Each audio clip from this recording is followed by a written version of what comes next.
What I love about that is it brings people together. It reminds us what we all have in common rather than our differences. Absolutely. It's one of the things I love about the weather, too, especially when Mother Nature gets artistic like she has the last couple of days at sunset. Look at the colors there, right? Just fantastic. Again, looking south from our sky cam at Timberline Lodge at Mount Jefferson and the Cascades, and just a great display of cloud, mountain, clearing, and light. And it got really good as the sun went down as well. You can see a little bit of color beginning to roll into the scene here at the very end. So again, really fun to see.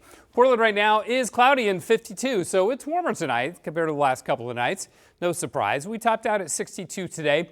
We would have been warmer had it not gotten cloudy in the afternoon, but it did, and we still made the low 60s, which is within about 3 degrees of average for this day, about 2 degrees actually. 66 in Medford, Brookings 68, Joseph was 56, and Bend was 64. All right, lots of clouds. The Eastern Pacific, a little bit messy right now, but this system is very diffuse. Won't produce really any rain east of the Coast Range as it begins to roll inland.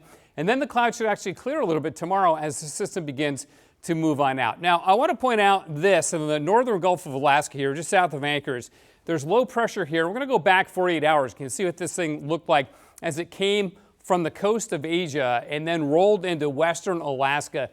There it is. That's what I'm talking about. That's 2 days ago. This is the remnants of what was once Typhoon Halong, and this thing just absolutely devastated western Alaska with a 6-7 foot storm surge.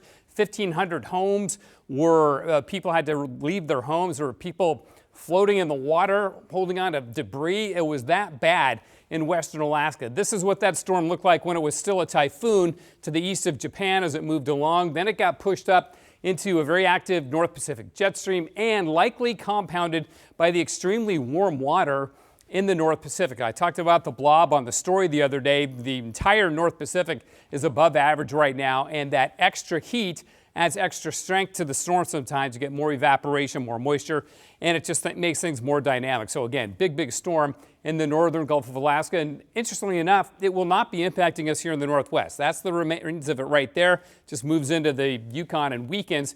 This is the next storm coming along, and that will bring us rain as we go into Sunday. The center of the low pressure stays up around Haida Gwaii, so we don't get super windy with it. But it gets stormy in the North Pacific, as it does this time of the year typically. And this may be a good thing. This may help to churn up the water and remove all of that heat that has been building here as there's been so much high pressure over the summer months. You see this gets really active towards the end of the week next week. We may get several storms coming our way, bringing us some significant precipitation. On Sunday, the rain amount's fairly pedestrian, about 1/3 of an inch, so largely beneficial rains coming our way over the weekend. Tomorrow, though, looks good. We'll have clouds in the morning, sunrise at 7:30, and by then, if the clouds are clearing up enough, it could be a pretty sunrise, and then becoming sunny in the afternoon, and we get up to about 64. All right, outside right now, as I said, it is 52, and the freezing level just below 12,000 feet. Tomorrow, mostly cloudy in the morning and then clearing. High of 64, so a little bit warmer than today. 66 on Saturday as the clouds increase. Sunday we have the rain, especially in the morning, turns to showers in the afternoon, and then mainly clear on Monday and Tuesday. Wednesday, some morning showers possible. Thursday, partly sunny, but by late Thursday and certainly by Friday, it looks like it'll get stormy yet again, David, so enjoy the next couple days. Got some good variety in there. Thanks, Matt. You bet.